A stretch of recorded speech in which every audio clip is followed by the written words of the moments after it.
Dalam video ni kita akan lihat berkenaan dengan komponen elektronik yang seterusnya ataupun peranti elektronik iaitu transistor. Okey, jadi transistor ini dia sebenarnya sangat banyak digunakan dalam kehidupan kita. Okey, sebagai contoh, anda punya telefon bimbit ataupun laptop yang anda gunakan sekarang mempunyai berjuta-juta ataupun beribu-ribu transistor dalam peranti elektronik anda. Okey, jadi apa itu transistor dan kenapa dia sangat penting? Okey, jadi transistor ini dia adalah satu alat yang mana dia adalah sejenis semikonduktor juga. Okey, dia adalah sejenis semikonduktor. Yang mana dia ada tiga semikonduktor ataupun dia ada tiga jenis. Okey. Semikonduktor ada dua jenis. Jadi dia ada tiga bahagian iaitu kita ada dua jenis transistor. Yang pertama adalah NPN. Okey, kita tengok dia ada tiga bahagian dan ataupun tiga terminal, dan yang kedua adalah PNP. Okey, PNP. Jadi ini adalah dua jenis transistor yang kita ada. Okey, kita tengok untuk setiap satu. Kita tengok yang pertama iaitu NPN. Okey, kita tengok yang NPN. Okey, jadi NPN ini untuk kedua-dua jenis transistor ni dia ada tapak dia ataupun tiga terminal tu yang mana ia dikenali sebagai, yang pertama adalah pengumpul. Pengumpul ini biasanya kita tulis sebagai C kerana bahasa Inggerisnya adalah collector. Okey, kita buat bintang. Okey, jadi ini yang pertama. Yang kedua adalah dia punya tapak. Dan tapak ini adalah B. B merujuk kepada base. Dan yang ketiga adalah pengeluar.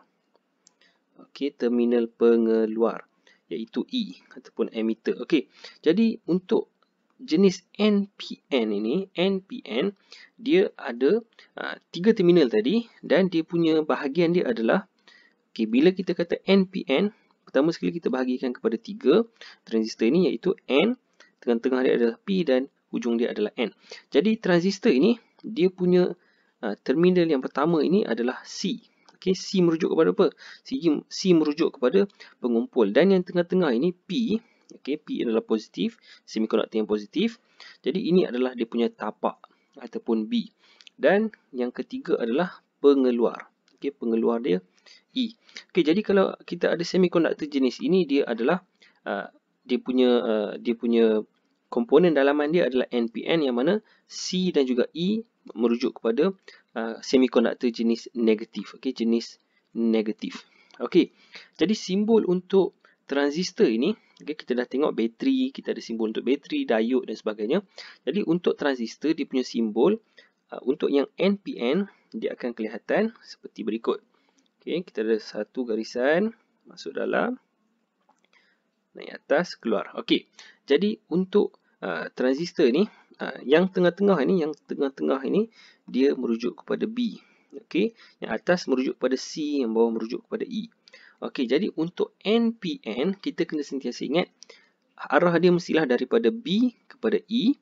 Okey, dan daripada positif kepada negatif. Jadi kalau kita tengok dekat sini, positif kepada negatif adalah dia punya tapak kepada pengeluar. Okey, daripada tapak kepada pengeluar. Sebab itu dia punya arrow dia punya anak panah dia adalah daripada tapak kepada pengeluar. Okey, jadi ini untuk transistor jenis NPN.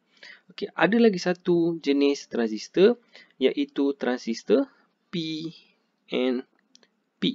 Okey, PNP yang mana dia berbeza sedikit saja, iaitu dia punya transistor adalah PNP. Okey, PNP, dan sama juga dia akan disambungkan kepada C iaitu pengumpul, tapak adalah B, okey, tapak, dan juga pengeluar E, emitter.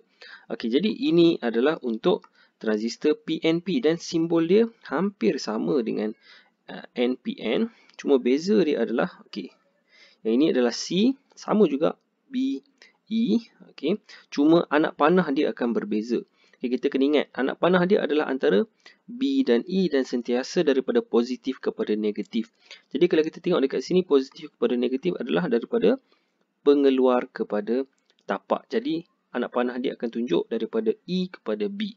Okay, jadi ini adalah untuk transistor. Okay, jadi secara asasnya transistor adalah satu jenis semikonduktor yang mana dia ada 3 bahagian ataupun 3 terminal, dan dia akan ada semikonduktor jenis N, kemudian P, kemudian N, yang mana kita sandwichkan dia, kita tempel dia antara satu sama lain, dan terminal tersebut adalah ada 3, iaitu pengumpul, tapak dan pengeluar, dan jenis-jenis dia ada 2, NPN dan juga PNP. Okey, kita jumpa lagi pada video yang akan datang, yang mana kita akan tengok banyak kegunaan transistor yang mana kita boleh gunakan dalam alat-alat elektronik kita.